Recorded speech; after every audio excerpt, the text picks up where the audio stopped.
Jadi Allah itu zat yang kuasa mendatangkan adab dari sisi atas. Misalnya meteor jatuh, terus Mars jatuh, tentu Allah mampu. Atau dari bawah, misalnya ditelan bumi dan sebagainya. Atau, dan ini yang sering terjadi, Allah menjadikan kalian itu saling nggak cocok, kemudian saling membunuh. Kan natijanya sama kan, misalnya kamu kena meteor kan ya mati, kena likuifaksi mati, disembelih mati. Milih nanti. Ayo milih nanti. Diujar-ujari bojo kuru mati. Disentak uang kaget kagan utang mati. Rasa dicontohno. Nah ini penting. Ayat ini pernah saya baca satu hari setelah gempa Jogja. Setelah gempa Jogja itu satu hari saya nilai ke sana. Itu bahwa memang Allah selalu mengingatkan potensi. Ya muka-muka sampai ayat ini eling-eling. Jadi Allah itu adatnya di Quran itu dua. Satu menjelaskan itu sebagai hal yang potensial. Potensial itu bisa terjadi kapan saja. Ada yang diceritakan Allah itu secara faktual, yaitu rahmat. Rahmat itu kan selalu terjadi kapan saja. Maka itu diredaksikan Allah bisi hotil jasmi dengan sifat kepastian kayak warahmati wasiat kulas. Itu pasti terjadi dan terus terjadi. Tapi kalau azab itu Allah menceritakan itu hanya potensi azab. Meskipun kadang-kadang benar-benar diwujudkan. Ya benar-benar. Pernah ada yang ngitung misalnya tsunami yang dahsyat itu hanya per 200 tahun. Gempa Jogja paling dahsyat itu pernah dihitung secara teori geologi itu hanya per 70 tahun.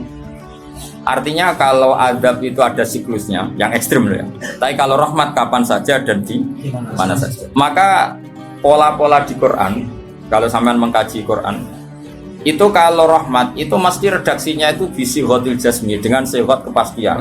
Rahmatku pasti terjadi.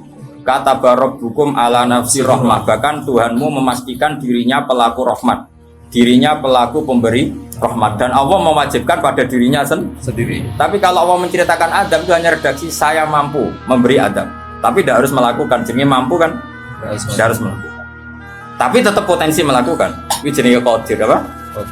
Maka di surat Tabarok misalnya caranya Allah ngendikan gimana coba? Misalnya qul ara'aitum, diulang-ulang. Misalnya diulang aja, semurut saja misalnya apa?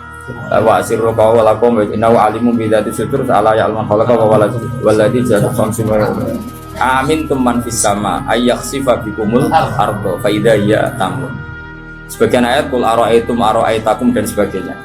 Kadang kan qul ara'aitakum in atakum adzabuhu qul ara'aitum in atakum. Itu kan kira-kira maknanya gini, coba sekali-kali kamu berpikir setiap saat kamu itu kena adab. Lalu maknanya adab itu apa? Adab bagi seorang mubaligh misalnya tahu-tahu kena kasus perempuan kan yang langsung jatuh misalnya. Karena itu ya siksa kan terus nggak laku. Atau salah omong lala terus jadi dibully kan. Apalagi atau salah undangan. Ada mubaligh datang di undangan HTI kan langsung NU nggak mau undang misalnya. Salah undangan macam-macam tuh. Tapi nak wong keramat itu bebas hambatan. Lala rapi keramat itu jauh keramat. Nah ini rumah tenan ya. Kalau pastikan dan saya bertanggung jawab nanti ketemu pangeran ya. Nak rahmat itu mesti si hotul jasmi, apa sihot pasti. Memang ini bahasa ilmu hadis si hotul jasmi. Tapi kalau tentang adab itu Allah hanya ngendikan potensi. Potensi itu memang Allah mampu melakukan itu mampu, cuma tetap diredaksikan potensi bisa ya. Bisa tidak, makanya Allah ngeredaksino aamin tuman fis sama. Kenapa kamu leha-leha di bumi? Sementara orang yang di langit bisa saja membuat bumi ini tamur itu melumer, kira-kira likuifaksi.